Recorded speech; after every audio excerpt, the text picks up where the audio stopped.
All right, so thank you everyone for joining us today. My name is Tim Fowler. Just a quick introduction. I'm offensive security analyst here at Black Hills Information Security. I'm also a anti-siphon instructor and trainer, and I'll be launching a new course in 2 weeks from tomorrow called Introduction to Cybersecurity in Space Systems. And this, what we're going to be talking about today, the introduction to cyber software-defined radio for space signal analysis, is an extraction from that. We're going to go in a little bit more detail in some areas and less details than what we go into the class. But I hope you guys have some fun. Hope you guys learn some things, and feel free to ask any questions that you have in Discord. I'll try to address as many of them on the fly as possible. But if not, we'll hang around for some Q&A. So,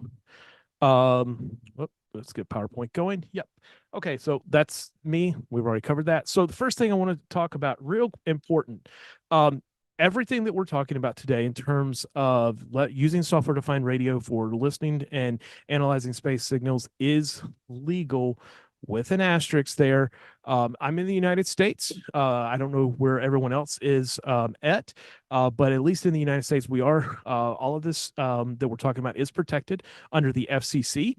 However, there are a few caveats to this that we want to be aware of. First of all, to listen to any kind of radio signal in the United States, you do not have to have a license, like a ham radio license or anything like that. That is to listen, receive only. To transmit, you do have to have a license in specific bands of the radio frequency spectrum. And there are also some bands that are free to use, such as the ISM bands, that allow you to not have a license necessarily. But just because we can listen to signals and radio stuff and all, there are a couple of things that we have to be cognizant of. First of all, it is illegal, according to the FCC, for us to intercept and listen to encrypted communications. As far as, so we can listen to them, but if we try to decrypt them, that's where we're not allowed to actually actively try to decrypt communications. There's also some ruling around, like intercepting telephone conversations, mobile phones, and things like that. We have to be cognizant of. As I said, there are certain bands if we're wanting to transmit and be able to communicate, which we're really not going to be talking about here. We're mostly dealing with receiving only today, that you want to be cognizant of. And also, if you're outside of the United States, there are various different governance, international laws, and regulations that will say what you can and cannot do. So please check those. For the most part, listening is widely accepted in the world, but please check your region and your governing bodies for that information. So, brief history of radio in space. And this is probably the briefest history lesson that I'm going to give in my entire life. October 4th, 1957, the USSR launched Sputnik 1 into space. This was the first artificial man-made satellite to successfully orbit the Earth. And on board, it had two radio transponders, I think, around 20 megahertz and 100 megahertz, 40 megahertz. And ham radio operators and radio operators across the world were able to receive these signals from Sputnik 1, which was really, really awesome. But this was the genesis of not only really space for mankind, but it was also the first iteration of radio in space. And that's the history lesson in space. Everything else has progressed pretty nicely. So when we're talking about software-defined radio and how it's used in space signal analysis, or just in general, we kind of have to look at the history of radio itself. And so we're going to look at the traditional radio, why it was software-defined radio has replaced it, and the advantages of it, and what we're coming from. So if we look at traditional radio, it relied almost exclusively on physical hardware components, whether it's resistors, capacitors, signal processors, whatever. It's all done in hardware, which is expensive. In a lot of cases, it is intricate in how you have to design it, and you have to be very specific about all of those components. And as a result, traditional radios were purpose-built. They were configured for specific frequencies, in some cases specific modulations and demodulations. And you pretty much had one radio for one application. And if you wanted to do another application, you would have to have another radio. And so that's not very scalable, especially when we're talking about in space, because if you're wanting to have multiple frequencies, well, now you have to have at multiple transponders and transmitters and receivers. And then if you have if you're wanting redundancy in those, now you're having n times two. And so you have these monolithic hardware components that are in some cases expensive, in a lot of cases complicated. The people who design these, the engineering, are absolutely brilliant. Any RF engineers and stuff like that, I just have absolute respect for those, because it's, to me, it's like black magic. And how they make all these just bits and bobs work in a way. But traditional radio was, that's what it was. And so, and the same thing that we see with terrestrial systems, it's just that much more complicated in space systems, because now we're having to design things in hardware to do a specific thing. We're having to account for redundancy in case that one fails. It just gets to be a complicated system. But we utilized traditional radio, and we still do, in some cases, way up into the 90s. And there's definitely still some satellites and stuff flying around that are on the a more traditional hardware based radio and stuff. But we started to see a new player in the space industry. Software defined radios really came in, started around 1990s. As we know it, software defined radios really didn't hit the mainstream, like in the security community and just the hobbyist market and stuff, until the mid 2000s into 2010 area and stuff. But so space, they were on this, and they were on it for a couple of reasons. I mean, if we go back, like, this is what the traditional radio kind of looked like. Now this is a AM terrestrial radio here, but now we have something that looks like this, and this is a picture of a hack RF. Many of us are familiar with this and stuff, but what we've done is we have offloaded most of the capabilities or the requirements of our radios into software, hence the software defined elements of this, and minimize the hardware into a way that it provides us the versatility that we need, so that the software can do what it's supposed to do. And this is a significant shift in approach and things like that. It in some cases, it doesn't necessarily draw the cost down. In some cases, these components are considerably higher, but the overall cost effectiveness of this, when we're talking about redundancy and things like that, it gets much cheaper. And so when we look at the software defined radio over traditional radio, we have increased flexibility and versatility, cost effectiveness, enhanced capabilities, increased accessibility, and also scalability and future proofing. So let's just jump into the next slide. So when we look at like flexibility and versatility, the biggest thing that comes is that we have the ability to reconfigure things, and that the software defined element of this is so important, because now we have the ability through hardware to just get data, as much data as we can, as much as the hardware will also have. And then on the software side, it gives us the ability to determine what we want to do with that data, how we want to process it, how we want to handle it, and things like that, where previously all of those decisions had to be made in hardware.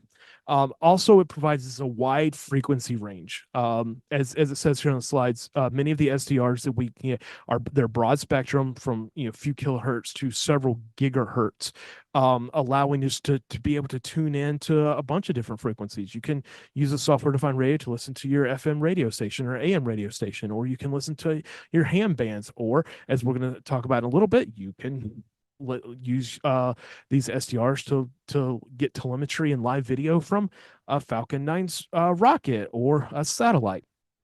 It increases our versatility significantly. Cost effective. This is also one of those things, because of the way the relationship between the hardware and the software side of things is that the hardware can be used for various applications. So we only have to develop, one PCB or one type of SDR solution, and then we can use them in a lot of different use cases, which means that we now are not having to go, it's okay, we've got a custom hardware stack for this, and we got a custom hardware stack for this, we have a custom hardware stack. All of that customization is coming up in software, which is in most cases exponentially cheaper to be able to maintain and produce. And then it also gets into the development and the deployment cost effectiveness. It's easier to test new radio functionalities rather than hardware modifications and iterations. And you can just iterate faster with a lot lower cost cycles. I'm trying to check. I've seen some interesting stuff in Discord. So yeah, we're gonna touch on a couple of things, including the RTL 2832 in just a moment. So the enhanced capabilities. This is pretty much down to the software level.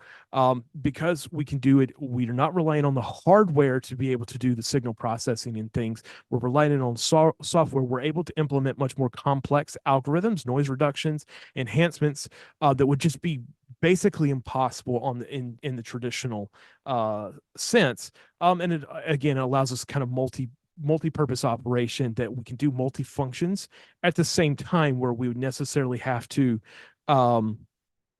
have one radio doing like transmitting, one receiving, one scanning, stuff like that. Software-defined radio gives us that capability across the gamut of functionality in a single platform.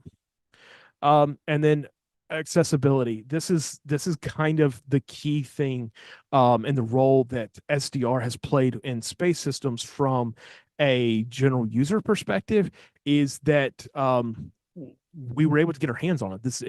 It is specialized hardware, but it's cheap specialized hardware, and it allows people to actually play around with it. It's not limited to these massive radio deployments and specialized hardware and stuff. It's literally things that we can get off the shelf. You can go to Amazon, you can go other places and be able to buy this, play around with this. And so this made it much more accessible to us. And once we had the accessibility, then people started realizing, hey, we can actually do things with it and do some really cool. So it also allowed for innovation and experimentation, both the hobbyists, academics, and professionals as well.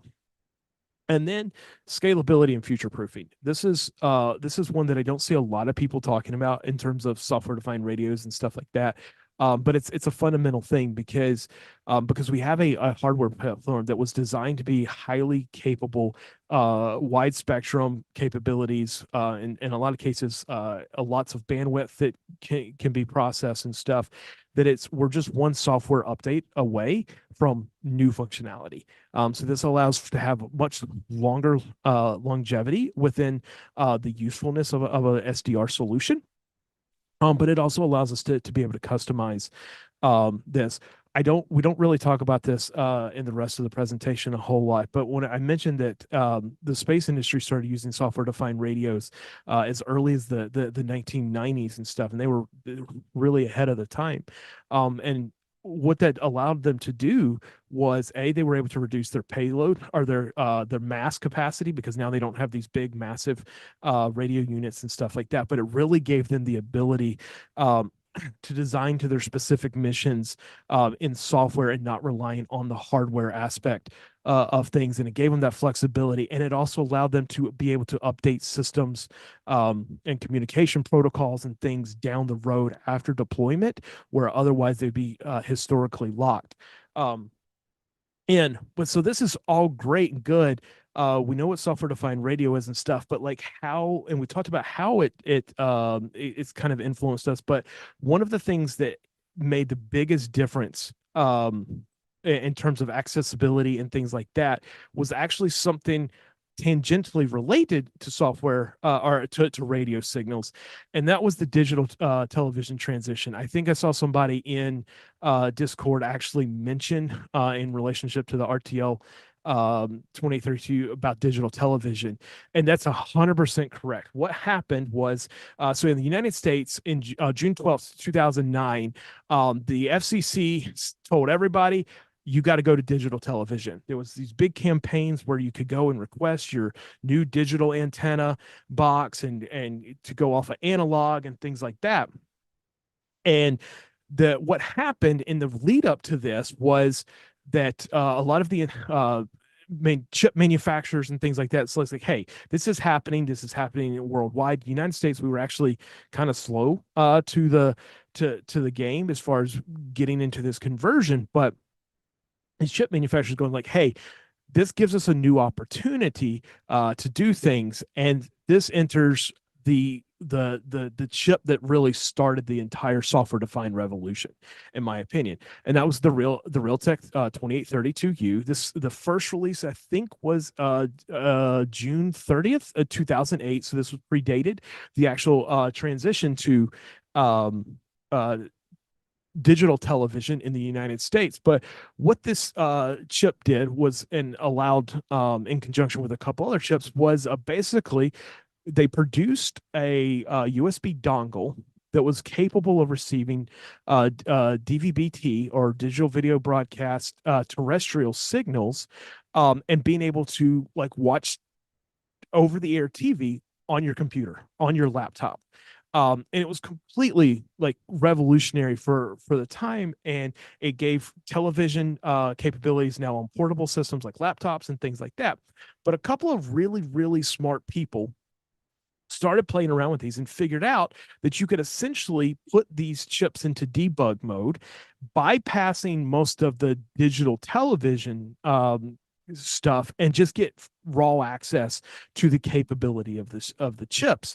And that really started kind of this revolution, whereas like, hey, now we have a really cost-effective device.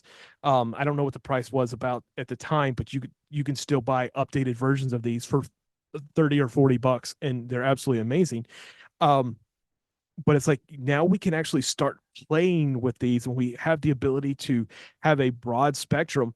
These particular chips, I don't remember the exact frequency range. I want to say somewhere around like 100 megahertz up to just over like 2.2 kilohertz or gigahertz or something like that. So it's like we're able to cover a lot of the spectrum, common use spectrum, and we can look into it and start doing things with it. And so what we saw was, now we have a hardware kind of revolution that's going on, and as a result of that, we kind of need a software revolution as well. So we're going to talk a little bit of hardware here first. So this is a picture of the RTL SDR V3 dongle, probably one of the most common and most reputable. This is a newer version. They actually have a version 4 out that's using a slightly different chip, but this is essentially what we're talking about, and one of the most cost-effective SDR dongles that are out there.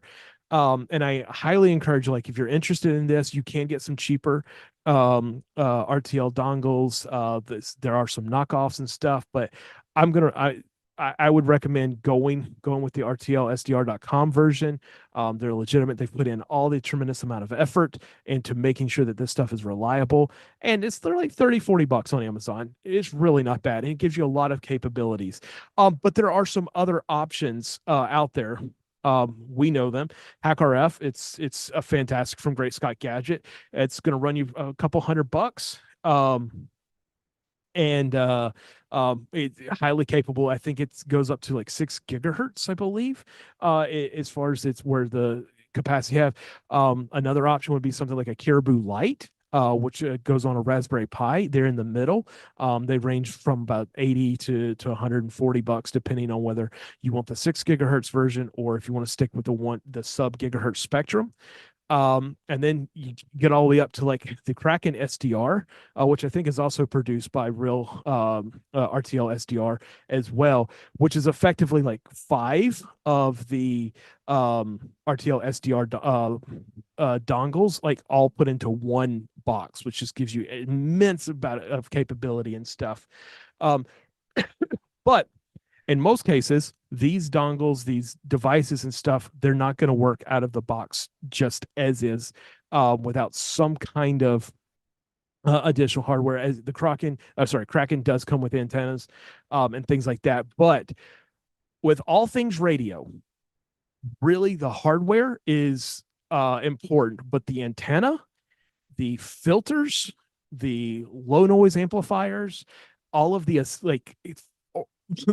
all of the feed line stuff is really the most important stuff, and we're not going to go into much detail on that because one, the antenna theory and all of that stuff is honestly, I barely understand it. I just know that they say, hey, go buy here's some good antennas for this, here's some good antennas for this, here's a good setup, here's using an inline filter or an LNA, low noise amplifier, different things. But your antenna selection is going to make a huge difference on what you can and cannot be able to receive and things like that. So here's some examples of them.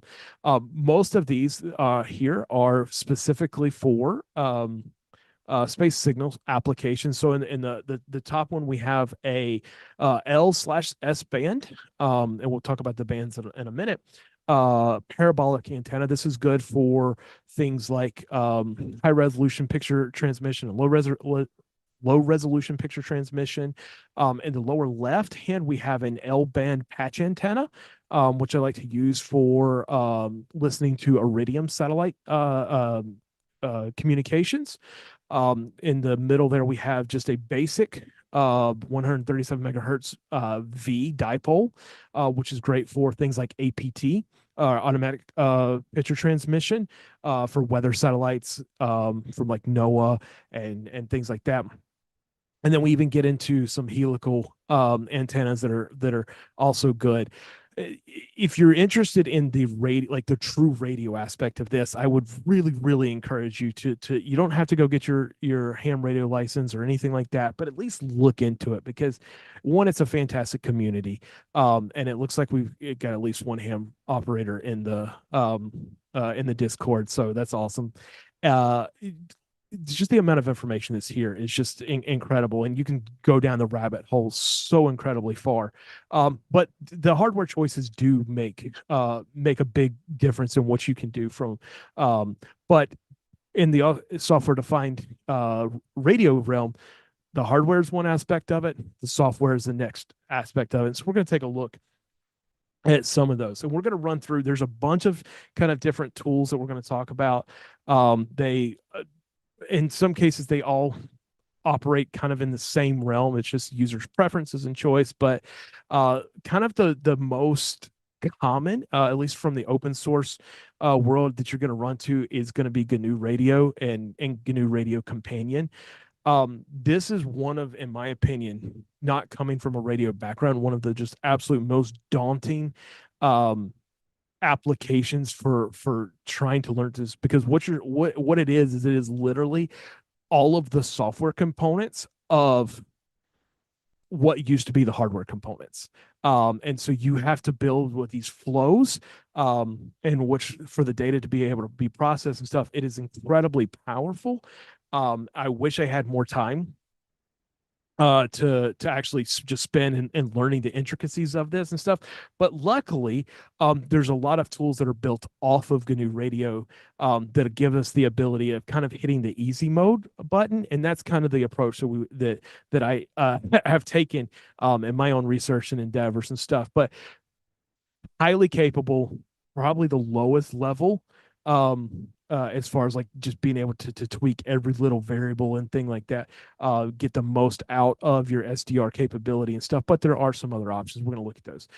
So one, especially for the Windows people out there, AirSpy's SDR Sharp. I've had a lot of fun playing around with it.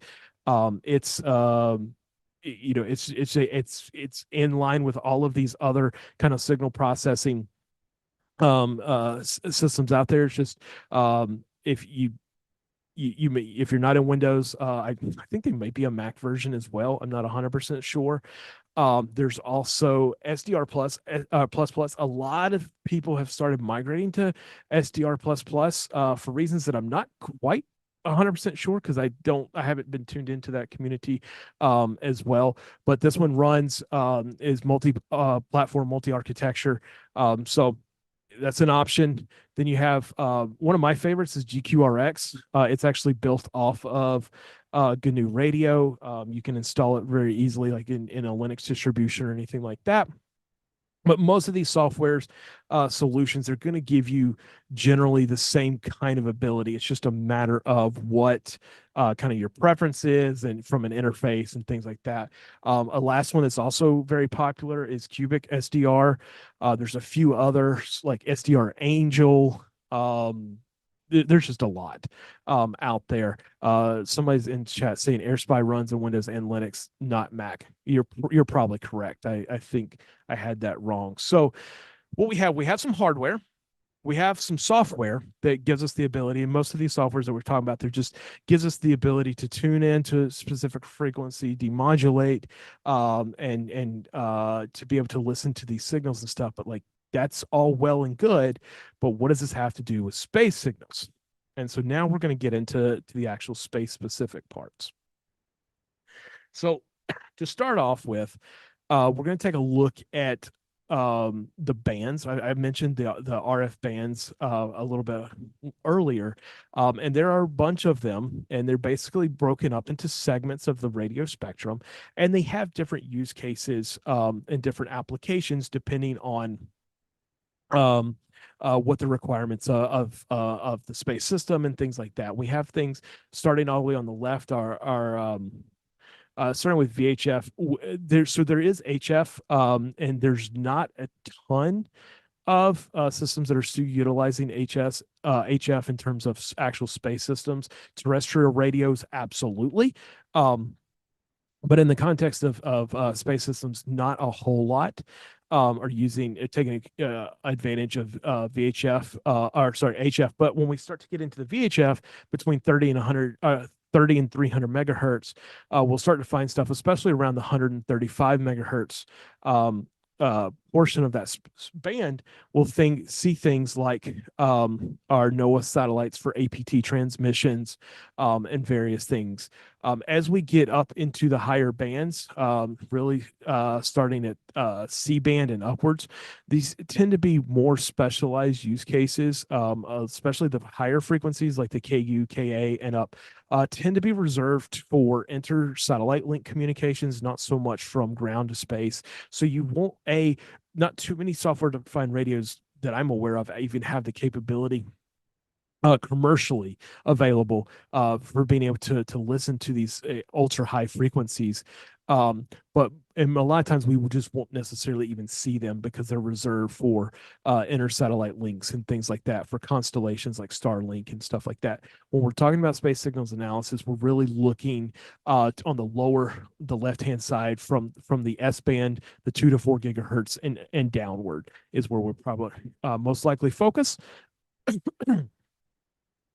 But so how do we get started? First of all, I would absolutely be remiss if I didn't talk about a Reddit a subreddit called Amateur Satellites. This is one of my favorite ones to just go and play around with. I just look at stuff. It's a fantastic community. It's not a very large community, but it's a very informational community. They include a bunch of how-tos. I've included links here on this slide, and there'll also be at the very end of some guides on how to set up your equipment, what equipment you need, antennas, filters, things like that. If you're interested in this stuff, this is a great place just to start. It's kind of where I got started, and it's just been an invaluable resource and stuff. But let's move on. So if you spend any time looking at this stuff, the one of the first things and the most common things that you're going to see is a software program called SatDUMP. It stands short for satellite dump, and it is a tool designed for decoding signals from satellites. It caters to amateur radio and satellite enthusiasts, but the amount of work that has gone into this is absolutely incredible. They have both what they call pipelines and plugins, and I don't know what the count is, but I think they're supporting like somewhere in the realm of 100 different satellite transmissions as far as the configurations and stuff for being able to decode this in. So they have done so much work that allows us to just go as like, hey, I've got my antenna, I've got my SDR. I want to go listen to this satellite. get a transmission, be able to decode it. Most of the groundwork has been done for you by utilizing SatDUMP. So absolutely shout out to those developers. It's active developed. It's in fact, a lot of the developers are active on the subreddit Amateur Satellites. And so it's a great way to be able to interact with it. So here's just a simple screenshot from SatDUMP. You've got a couple of different options. You can do offline processing, which is really cool. So if you use one of the other software-defined radio tools that we've kind of mentioned, or some of the other ones that are out there, to record your raw audio or the IQ files, then you can process the offline using SatDUMP. It also has a recorder function that it can control your SDR as well, and you can just record directly in SatDUMP and stuff. But it has a lot of capability and stuff, and it's probably the best all-around tool out there, and it pulls from a lot of different other projects and stuff. But this is where you want to start out if you're wanting to get into space signals analysis whatsoever. But if you're really wanting to go full bore, you want to look at something called Dragos OS, and I think I saw somebody post a video in the chat. Dragos OS is a custom virtual machine, as well as Raspberry Pi image, I believe, as well, that a gentleman has meticulously built for the last couple of years, and it is basically the one-stop shop SDR solution. Anything you want to do with SDR, whether it's space signal analysis or just general radio stuff or whatever, that it's in Dragos OS. You don't have to do, there's basically no setup, there's no installation of packages. In most cases, it is just plug and play, boot your VM, and you have all your tools available to you, and it's just absolutely incredible. So some of the features, as I mentioned, you have pre-installed SDR tools, including GNU Radio, GRX, Cubic SDR, a bunch of others. SatDUMP is in there, SIGDIG is in there, NOAA APT is in there. There's just absolute bunch of them. Wide support for all of the commercial and common SDR platforms, whether it's RTL SDR, HackRF, Lime SDR, just pretty much any of the main ones that you can buy for relatively cheap. They've got built-in support for it, and it's very well documented on how to use. It's ready to go out of the box. It is there's, like I said, there's good documentation, and as always, it's free and open source. We like that. We want to support that. And it's just absolutely, like, this is the one thing that you want to get into. But you have so we have hardware, we have some software, but how do we find the signal? Like, how do we track and determine what satellites are available to us and stuff like that? Everybody in the chat, you guys are killing it because you're like so far ahead of me, and I love this. So one of the most common tools, and the ones that I like to use, is a tool called gpredict. And gpredict, it's in Dragos OS as well. It is just that. It is a prediction tool that allows us to track and predict when a satellite will be passing over a specific location at any given time. The way gpredict works, it uses something that's called TLEs, or two-line elements, which is on the right side of your screen. Not going to go into detail as far as exactly what all of this means, but it's basically a model of information that allows not just gpredict, but any kind of satellite tracking system to accurately predict where a satellite will be both in the past and in the future. So it makes it really advantageous to be able to do this. So it's like, so you know when a satellite is going to be. There's a online tool called NY2Go as well, that can do the same thing if you want more of like a web-based form. It's Into.io to be able to do this. I like to use the GUI client. There's also like iOS and Android versions for being able to track satellites and things like that. And we'll go through a little demo here at the end, just at the end. So this is where you would use gpredict or some other tool to be able to kind of predict where your satellite is going to go. If you look in the image here on the left, I set up a pseudo ground station called BHIS East in Baltimore in honor of our friends Jeb and Jason.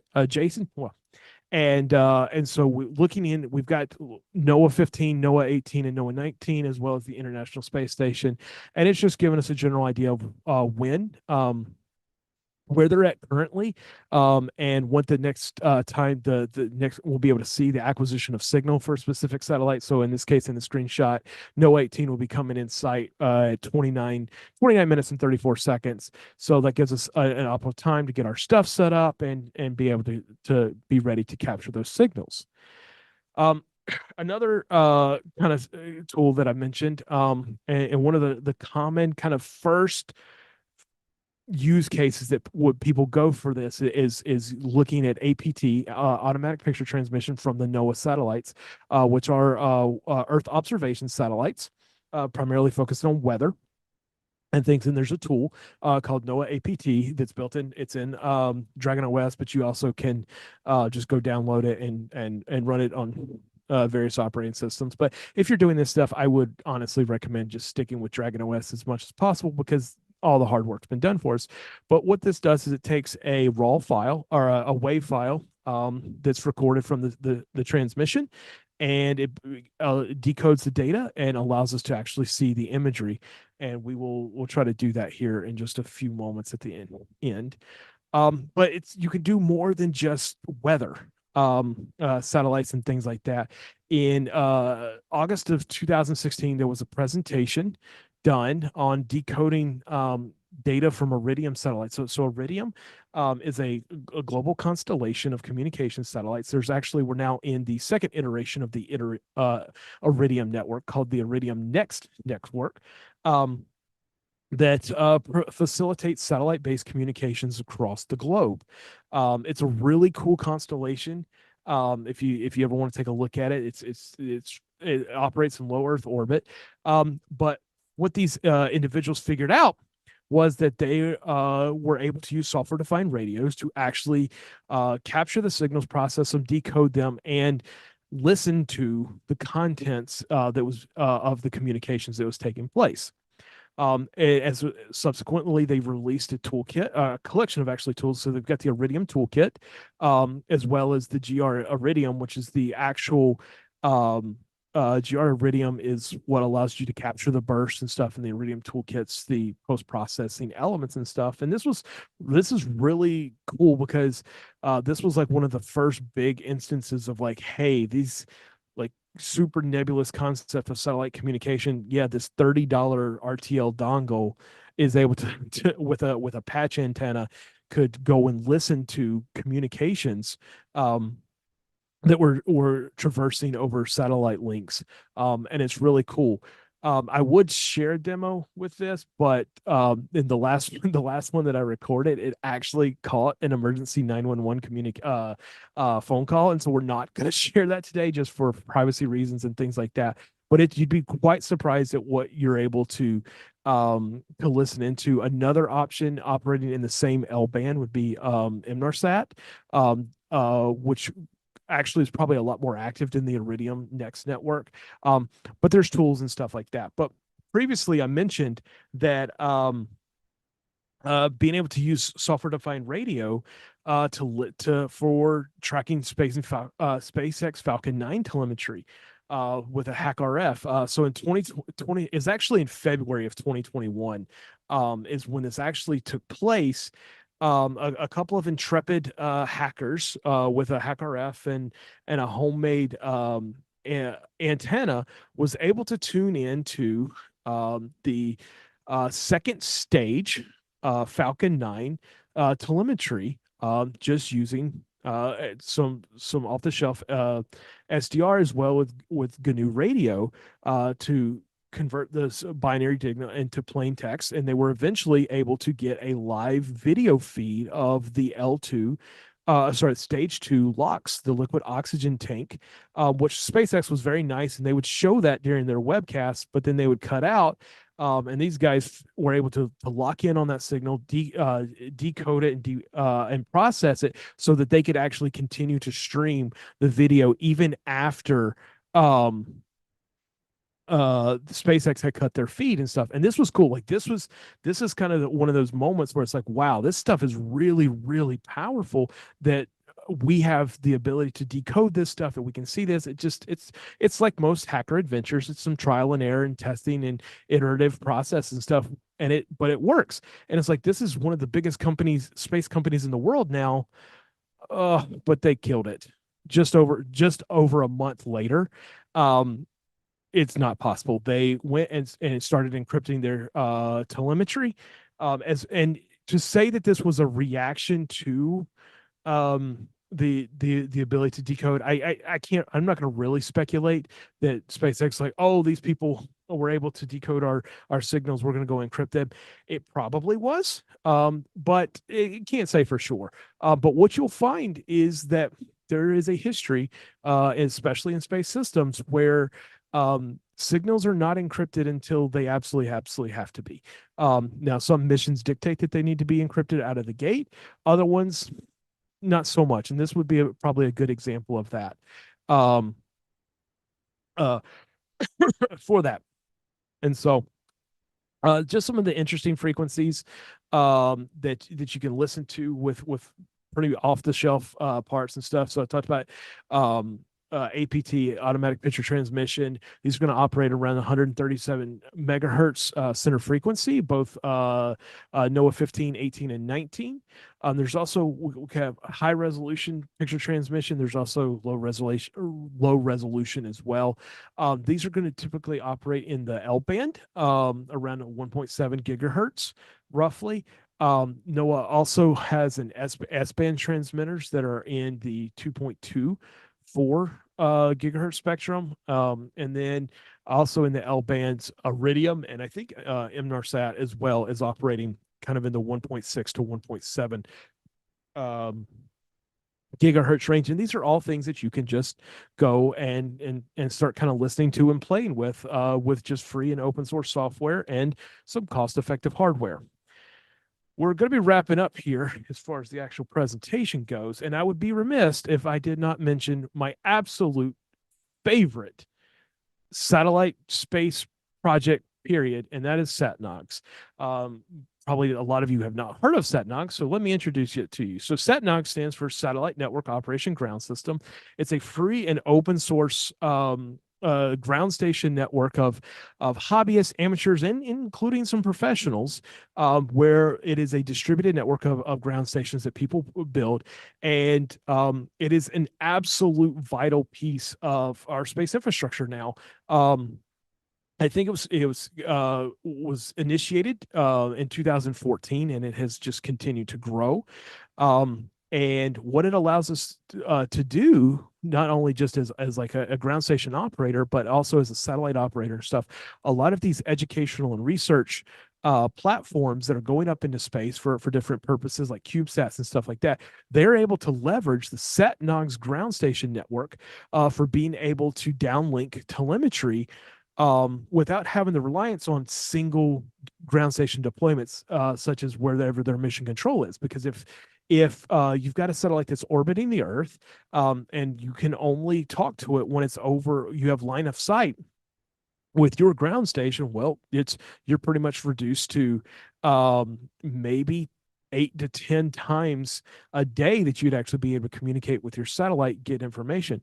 But by having this distributed ground station network all across the globe, it gives satellite operators a lot more opportunities to downlink their information and then be able to pull that from the collective network for processing and things like that.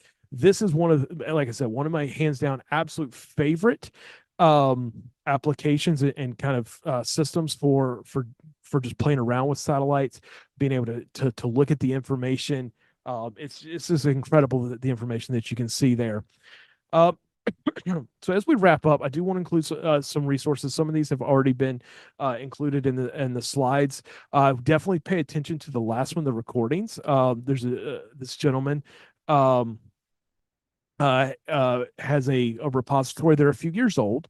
I think 2021 was January 5th, 2021 was the last recording, specifically of APT from NOAA satellites and stuff. But these are some images, or some audio files here that you can download and kind of play around with processing them yourself.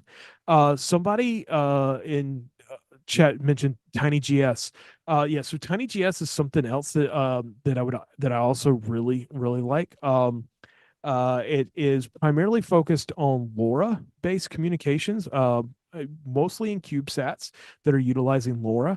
LoRa and LoRaWAN is becoming a really big deal in space systems.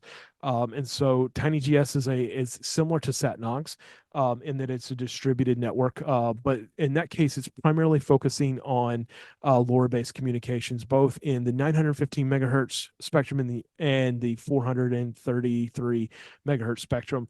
LoRa utilizes the ISM bands for that, but so TinyGS would also be a solution if you're interested in looking at that. It's more into a specific type of communication in LoRa, which is a proprietary physical modulation, whereas a lot of the other communication stuff is much more open and things like that. But it's definitely something you want to take a look at. And also, here's the information for Dragon OS. CMEX Cutter, I believe is the actual username, is how you pronounce it. He has a fantastic YouTube channel where he dives like so far into so much about SDR.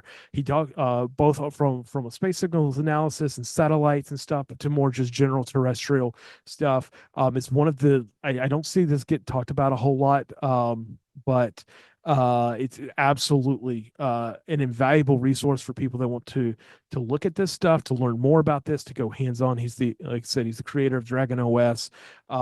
Shout out to him. Kudos. Thank you for all the work you do. And with that, let's see if we can jump over and just do a quick little demo. Got to stop sharing, and then we're going to reshare. Zoom is hard. All right.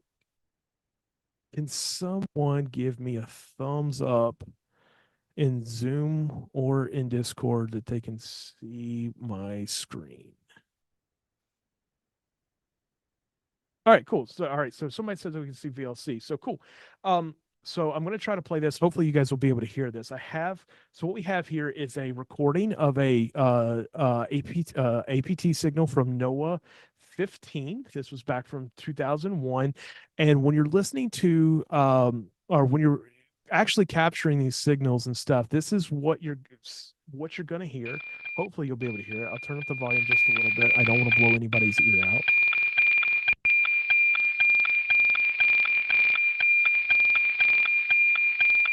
And that's it. It's kind of boring. And it goes on for basically 15 minutes.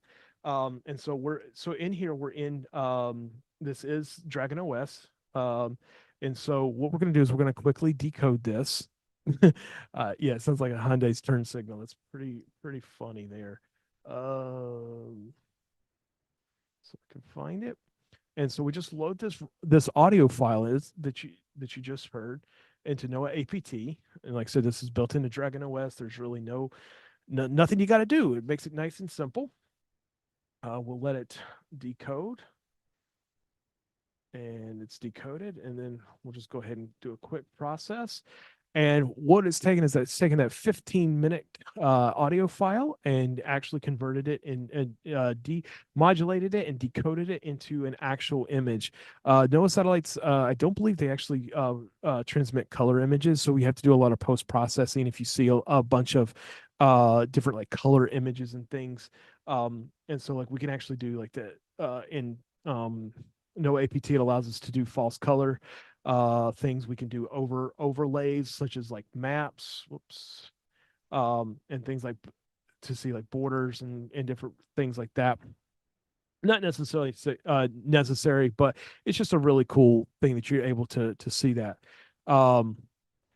Somebody's pointed out that, yeah, you can also download WAV files of APT transmission from SatNOGS.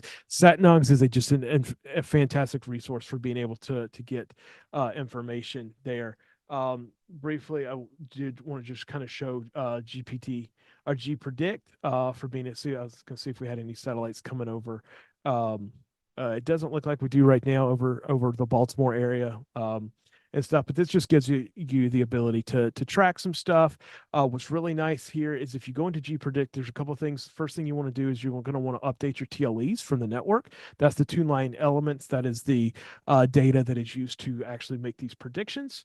And then you're also going, if you're for the SDR portion, you're going to update your transponder files as well, because it will um, uh, give you all of the transponder information for a specific satellite. So if we're going to click on NOAA 15, actually let's click on the ISS. This is my favorite one. So here we're getting this is basically a representation of all the two-line element aspects of it, including the catalog number for the satellite, the number of orbits that it's taken, inclination, stuff like that. But you can use this and look at all the various transponders that are on the International Space Station, and there are a bunch of them. And so it shows you upload frequencies, download frequencies, gives you the mode baud rate. So like APRS is amateur packet radio stuff. So that one of the nice things about having a ham radio license, and I think technician can, you may have to be general class, I'm not 100% sure, but you can actually communicate with the International Space Station, which is really, really cool. As you can see, they've got various VHF frequencies for communications with like Soyuz capsules and things like that. The International Space Station, it's international, so it has multiple different things that it has to be able to communicate. The Orlan spacesuit, just a bunch of stuff. If we scroll down, we'll see Falcon. SpaceX Dragon communication and Falcon wideband telemetry, and this is just a great way of being able to talk to or to understand what the frequencies are, what's out there, and being able to kind of start tuning into the specific frequencies and stuff like that, modulations that you may particularly need, and it's really cool. So that's all I have for today.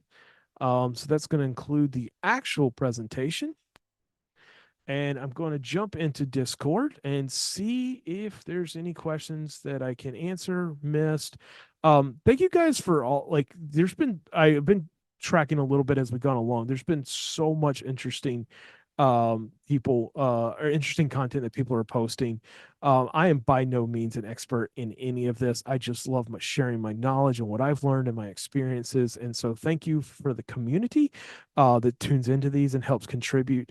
It's nice to be able to talk about this and then also have people in the chat providing more context, more information than even I can in a 45, 50-minute session. So thank you so much for that. I love the fact that most of the stuff I talked about, you guys beat me to it.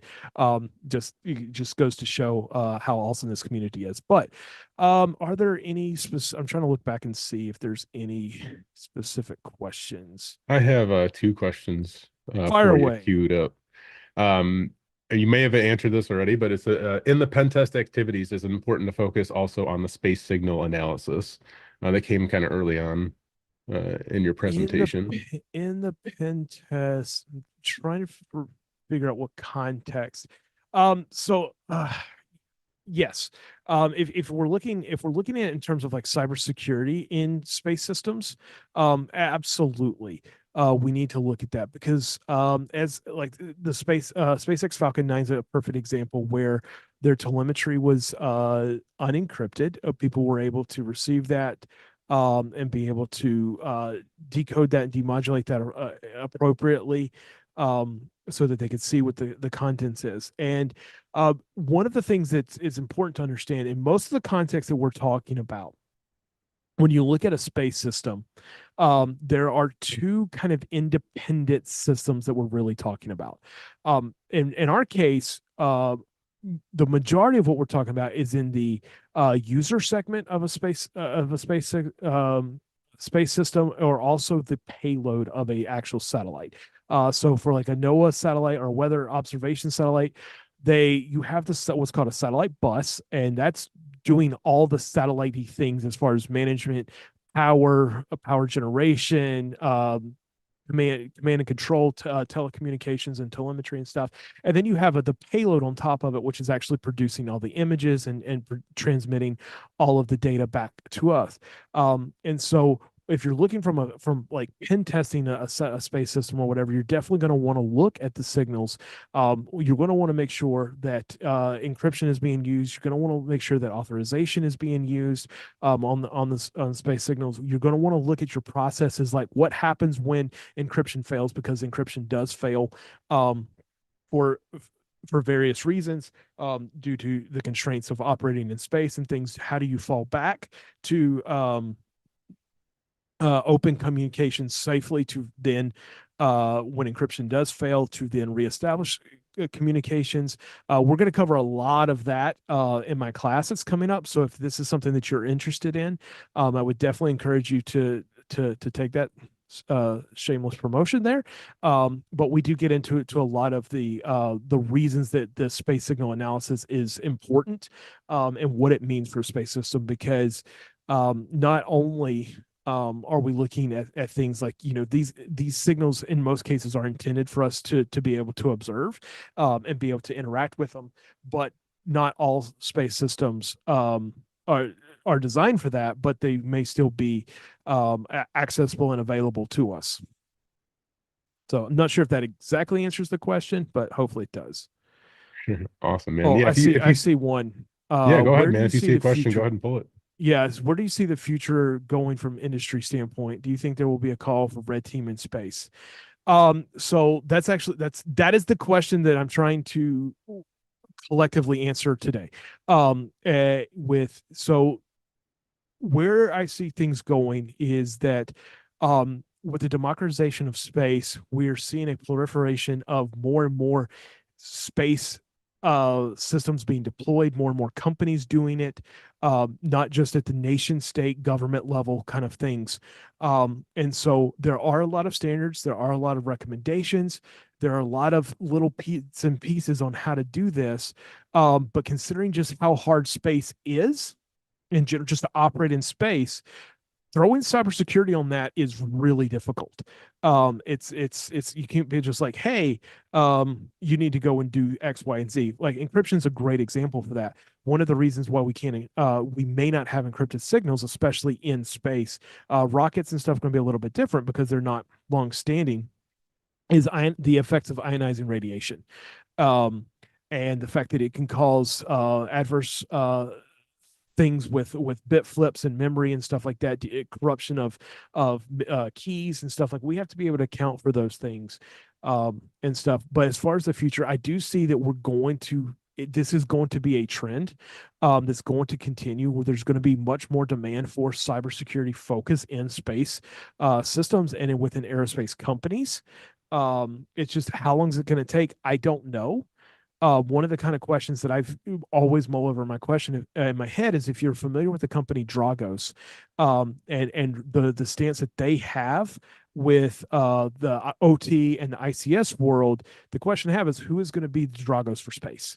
I don't have an answer for that, but if you look at what's happened in the ICS world, the same thing's got to happen in the space world, because, oh, by the way, we have OT and ICS in space, and a lot of our critical infrastructure is dependent on space communications and things being available and resilient. And so I think this is going to be going something we're just going to continue to see. You're seeing more and more content coming out of here. I've got my classes coming up. There's also, I think, I saw someone else post about Angelina Saboy's class through Pentest Magazine. It's absolutely fantastic. You should go take that. We're starting to see there's a trend upwards of people taking note of what's going on, how accessible things are becoming, and how the legacy model just isn't working anymore. And so we're trying to work on that. There's a great book that I would encourage people to look at. It's cybersecurity, and I think it's called Cybersecurity in Space. Actually happen to have a copy right here. It's written by a gentleman, Jacob Oakley. It's fantastic. It's a short read. He also has a class coming up at Black Hat, dealing with hacking space systems as well. So we are definitely starting to see a trend in towards a more secure future in space. This is a question that came in, and I'm actually curious about this too, but what are the legal considerations that people should be aware of? So most places listening is okay, but transmission is regulated. Yes, But yes. that might be true everywhere. Yes, so it's gonna be true everywhere as far as what you are allowed to transmit and on which frequencies and things like that is going to be locally governized. Based off where for us in the United States, we're the FCC. I have my technician's license, which gives me the ability to broadcast on specific frequencies with specific power outputs and things like that and stuff for the for the general kind of use cases. Everything starts with just listening. We've got to listen first, um and to be able to stuff. But if we're looking into more of the actual being able to hijack, take over satellites and stuff like that, that's it's illegal. Like, and short of a company hiring us uh to go and pen test and to try to break this stuff, like, ethically I can't go and do this. That's part of the reason why I've built entire virtual environments for being able to simulate this stuff in a way that we can do it safely and legally, keep everybody out of jail. And we talk about that in the class and some upcoming workshops as well. But yeah, you definitely need to make sure that you're taking into account the legal um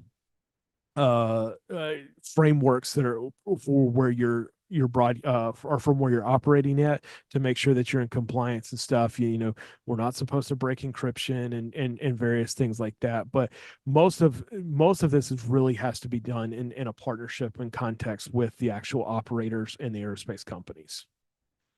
Sure. Yeah, it's so crazy, man. This is like such an interesting topic for me because recently I saw a video of a guy who just had looked like a regular walkie-talkie and like a handheld satellite, and he like talked to the space station, and I was like, is that legal for one? Yeah. And like that's just wild. Like it was so cool to see that though. Yeah, and again, it's all based off of what is permitted in your country, and whether you have license permissions to do that. I mean, the radio's frequency spectrum is heavily monitored, and ham operators don't like you messing with their signals, and because it's not just radio communicate, it's everything from military to emergency services. I mean, everything's existing, and we want to make sure that we're being good citizens and respecting the boundaries that are set forth, to just so that we don't disrupt something unintentionally. There are a lot of rules around where how you set your ground stations up and your radio shacks and stuff, like ham shacks, stuff like that, to make sure that we're being good stewards. And it's from my experience, the ham radio community is absolutely fantastic. Just an absolute wealth of knowledge. Just go look at chat and you'll understand just the amount of information, the willingness to share and stuff. But at the end of the day, it really does come we want to be good. We want to be good citizens. We want to make sure that we're abiding by the law so that we can continue to play in this spectrum, because the FCC could one day just go, nope, not again, you're done. For sure. Here's a great question. If you were doing a pen test for a big company like Walmart, for instance, that operates its own satellite network, would you explore satellite infrastructure and signals as a potential foothold in a standard network pen test, or would that only happen in a dedicated satellite focused test? uh it depends on the scope of the actual test. But I mean, if I could, absolutely. Not necessarily an initial foothold. Persistence, that would be satellite persistence would be fun. And we talk about this. I talk about this a little bit in my class, because for the ground station is the ground segment is the most vulnerable in terms of easily accessible for exploitation and things like that. But a lot of those constraints are being moved to the cloud, and that brings up a whole new line of vulnerabilities and passive escalation and stuff like that. And so, yeah, if it was in scope, I absolutely would recommend looking at it as far just to see what's possible uh, with it, looking at what type of data um, you can get, and being able, can you persist on that satellite or persist within the ground station? Can you manipulate that traffic? Yeah, if it's in scope, go for it. But if it's not in scope, don't touch it.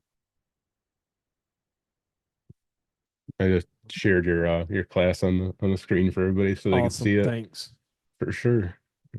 Share another Yeah, link to it. yep. Yeah. Somebody was posting about the Viasat retro hack 34 1958. Yeah.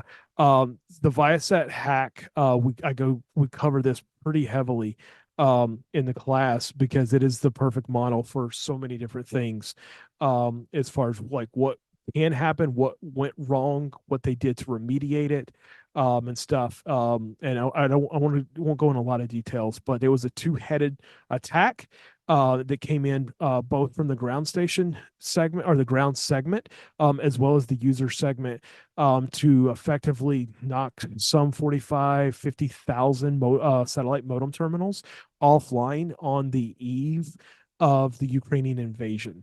We will keep politics out of this. You can read, there's plenty of details as to who is um, has been attributed and responsible for this and stuff. That's not really the point, but yeah, if you're interested in looking at like when things go bad, you definitely want to look at the Viasat because that's an amazing case study.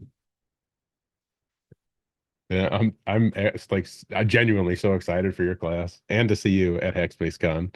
Like Hackspace Con is going to be awesome. yeah, and since like 2020, I got like super into Star Trek, and I never watched it really in my life. So like space has been huge for me lately. So yeah, again, super Yeah. stoked for it. Well, and once you get into this stuff, like you can't watch stuff without going like, oh, I see it in a different light. So I went back and I mean, I've loved space for so long, and but I was sometime last year I was going back and watching Apollo 13. And like that movie has so much more meaning to me now because like I like there's like Oh, I understand the little just things that are in passing that they're talking about, like when they're like talking about trying to avoid gimbal lock, and the reaction control systems, like for just most people, like that just that dialogue means nothing. But now having gone so deep into this, I'm like, oh, first of all, kudos, like Yeah. that's you got it right. And two, it's like I understand what that means and I understand what the ramifications are for that and stuff. So it's like, yeah, and that's the cool thing about learning is like when you do learn this stuff, you start to see things in a different light. You start to see it pop up and go, okay, I understand that. And then it also just makes you appreciate things like Apollo 13, which is a fantastic movie anyway. But as you go further into the analysis, and it would actually kind of be cool to do a webcast of like what they got right in the movie, and why it's such a big deal, and putting it into the context of what it actually meant for the mission and stuff. But yeah, it's so cool. Yeah, that is awesome. When you do see that stuff like out in the wild, you're like, oh yeah, I know that now. I learned about that or whatever, and you can relate to that. Yep. Such a cool feeling. Um, do you anticipate an increase in attacks in this area, especially with the lack of frequency encryption? Um, so I think yes and no. I think from an RF base, not as much, because we are seeing more and more use of encryption and things like that across the board as technology becomes more accessible to standard users like ourselves and things like that. We're up in the ante. Every time somebody comes up with a new technique and capability, it's kind of the red team blue thing, the whack-a-mole, and that race of like, okay, red team comes up with a new technique, blue team comes up with a detection, and we kind of sort of stuff. But where we really have to look, in all honesty, is actually looking into the cloud, as things migrate into the cloud, for the ground control, mission control networks, and things like that. Attack vectors that we've never really taken into consideration, where it used to be like physical threats, like physical locations, guards and fences and security systems and cameras and stuff like that, as well as your traditional networking. Um, that stuff all goes away, but the entire ecosystem of the cloud, and we look at so many cloud breaches, um, through phishing, through device code instantiation, all of these techniques that we use as red teamers and pen testers all the time to pop our corporate customers. Now that's hitting the space segment. All of the major cloud service providers, AWS, GCP, and Microsoft, all have what they call ground station as a service, where you're able to utilize their diverse topology and network of antennas and transmitters, and you just plug your systems into that. And so now your data is traversing these shared links and stuff like that. There's just a lot of security considerations to take into account. Supply chain issues is something we have to definitely take into consideration with the commoditization of space, where I can literally just go buy a satellite and bolt my own stuff onto it, and they're like, yep, here you go, good to go, you just integrate this, bam. Well, any of those vulnerabilities that are in that component that I bought, or the satellite bus that I bought, or whatever, that is shared with 2,500 other customers, or 5,000 of my deployments, now we're talking about a very significant issue. So it's not that we're going to necessarily an increase. I think we're just going to see a shift in focus, because the attack vectors are moving from one place to another. And then there's also stuff, other mitigations, things like optical communication is definitely becoming a new up and coming thing, that mitigates against some of the issues of RF, and being able to listen in and stuff like that. One of the big focuses, that we're definitely going to start seeing, and we already have, is satellite to satellite communication, and being able to, I mean, literally, we already have ISRO, or intelligence, reconnaissance, and surveillance satellites that are just monitoring other satellites, monitoring the communications and stuff. Imagine, take like Starlink, for instance.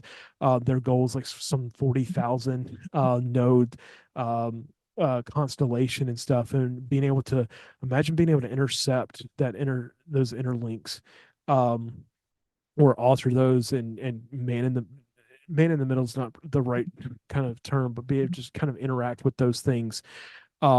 And one of the things that we're going to do at the end of the class, as long as time permits, is we're actually going to run a lab where we're going to simulate as being a rogue nation state that has a deployment, and we're actually going to hack a satellite from a satellite.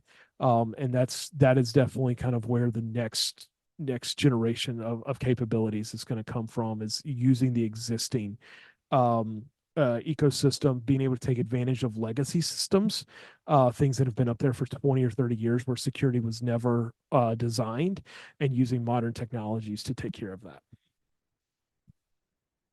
Awesome. So I'm just sharing your course here on the screen for everybody so they can check out. But we'll put a link in the Discord as well. I went through all the questions that we had queued up here. If anybody has any other questions, go ahead and throw them in the Discord chat. But yeah, this class is coming up March 14th and 15th. And just so everybody knows, on March 13th, from 11 to 4 p.m. Eastern Standard Time, we're going to be doing the most offensive con that ever offensive. So this is a free con that you guys can join. We'll have a few speakers there. And of course, on the following days, Tim, you'll be there doing your class. Yep. Very much looking forward to it. I am too. It'll be fun. And then, this is one of those things that I hate saying this, but stay tuned. We're going to have some more information coming out over the summer months and stuff. I'm doing a workshop called Bring Your Own Satellite, or BIOS, where it's basically how to build your own virtual lab. We're working to get that scheduled for sometime in the summer, for an Antisyphon webcast. It'll be a couple of hours long, but it'll kind of walk you through the basics of the subsystems and things like that, how to simulate those utilizing open source solutions, and actually implementing your own custom satellite, and stuff. So this is going to be, hopefully we're going to produce some content that's good, that people enjoy. over the next, 6 months to or so. And there may or may not be hardware released by the end of the year that you can actually go and build and play around with yourself. I'm just saying. That's so cool. Yeah, we just found out today that we'll be doing this. It'll be like a special 2 hour, Yep. like live, well, yeah, like workshop. Yep. Sorry, I'm like struggling to find that word, but Yeah. yeah, Yeah. Yeah. yeah, Plan to do it live. Nice thing, it'll be recorded that way because it's 2 hours. It's a lot of content, and can't really cover all of it, but give you the basis and give you the repositories and the give you the launching pad, if you will, for being able to go do yourself. yeah. And we're also going to be running it at Wild West Hacking Fest. So if you're out there and you want to actually take it in person, I will be doing both teaching my class and doing the workshop. The class will be as pre-conference training, and the workshop will actually be part of the Wild West Hacking Fest. So bring your laptop and come hack along. Yeah, for sure. I cannot wait for Wild West Hacking Fest this year. It is gonna be a That's the great time. best. It's the best, man. It's that it's definitely, I think, even before coming here, it was my favorite con that I went to every single year. And I've said that Yeah, I for the mean, last few it's years now. I still miss DerbyCon. Rest in peace. But I mean, it's not to toot our own horn and stuff, but it has the same derby. It has that vibe. And it's just really cool because it's all about the community.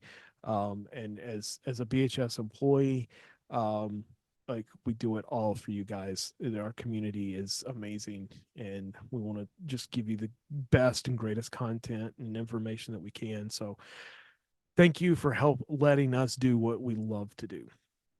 Yeah, I couldn't have said that any better myself, for sure. Like, yeah, we love helping, and that's like what Wild West is all about. Like you said, the community. And it's so great to see that. So if you guys haven't checked out Wild West Hack and Fest, definitely check it out. There's a YouTube channel out there. There's YouTube videos out there where you can kind of see like what that experience was like.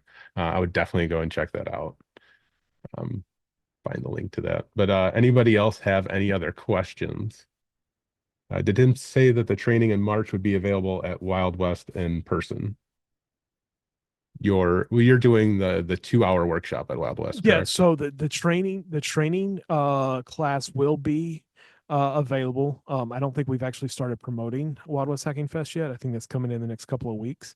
But yeah, so that will be the training class will be in person on site, and if everything goes well, I don't really want to go on record in saying this, but I'm going to go ahead and say this. It is a special version of the class because it is the hardware edition of the class. Instead of running on virtual machines and things like that, you're actually going to get to play with some real hardware to be able to do this. Hopefully, if everything works out, fallback it'll be virtual, but we are planning for the hardware edition. That, and then the workshop will be in person as well as part of Wild West Hacking Fest. Um, and that'll be that part of the actual conference, not the pre-conference training. The training will be in person only, due to the hardware constraints, though. Still so freaking cool, man. I love it. Cannot wait. I don't see any other questions in the chat. So if y'all would like, you can have some time back for the day, have some fun, learn some new things. Of course, if you guys have any questions for us about training, Kyle can join you in the breakout room that It you is can open find on now. Zoom. Yeah, so you guys can pop in over there. I'll see you over And there. yeah, I'll join you over there in a few minutes. Tim, man, thank you so much for being here, sharing your knowledge with us. It was phenomenal, man. Like, it's such a cool thing. Like, I'm so jealous that you get to do this for a living, for real. I'm spoiled. I'm not gonna lie. I it's I I mean, I love, I do pen testing. That's my job. That's how I pay the bills, and that's what BHS pays me for predominantly. But man, I am so spoiled that I get to do this and do it do it hand in hand with BHS and then Antisyphon. Ugh, I can't. I probably do take it for granted on a daily basis, but yeah, this is awesome being able to share my information and my research. Like again, I will never claim to be an expert in anything. And I'm always willing to learn that I've done something wrong or whatever, but it is just so cool to have the opportunity to share with you. And hey, come take the class. Come learn. You can do this too, Zach. I really want to, man. Like I'm Do it. being dead serious. Like Do it. I really want to learn about it. There are plans to go to do on demand with it as well in the future. I don't know the timeline for that. It's probably June or July or something like that. Um, but so we'll have opportunities that if you don't want to take it live, you will have the ability to do it on demand in the future. Awesome, dude. I cannot wait. Can't wait. Um, Thank you so much for being here with us today, man, and sharing again. I said that already, but I really do appreciate it. I know our students here who joined us today, they really appreciate it as well. It's fantastic. Yeah, Uh, thank you for allowing me to, and thank you again to the community. I'm scrolling back through Discord as I can and stuff. I mean, the information, it's so as a teacher, as trying to share, it's so awesome to have other people be like, oh, I know something about this, I know something about this, and providing that context and that information. And it's just cool to like to see the passion that other people have for this stuff because sharing, I call it sharing ahead. Like, yeah, I'm seeing stuff like I'm gonna get to that. I'm gonna get to that. But they're so eager. So just the community's awesome. Thank you for this. And yeah, let's hack space. for sure, dude. I can't wait. Awesome. All Thanks, right. Yeah. Zach. Everybody have a great day. And please join us in the breakout room if you have any questions about training at Antisyphon or anything else. And don't forget to join us for the most offensive con, because it's going to be pretty offensive. And that's on March 13th. So please join us. Can't wait to see y'all there. Have a great day.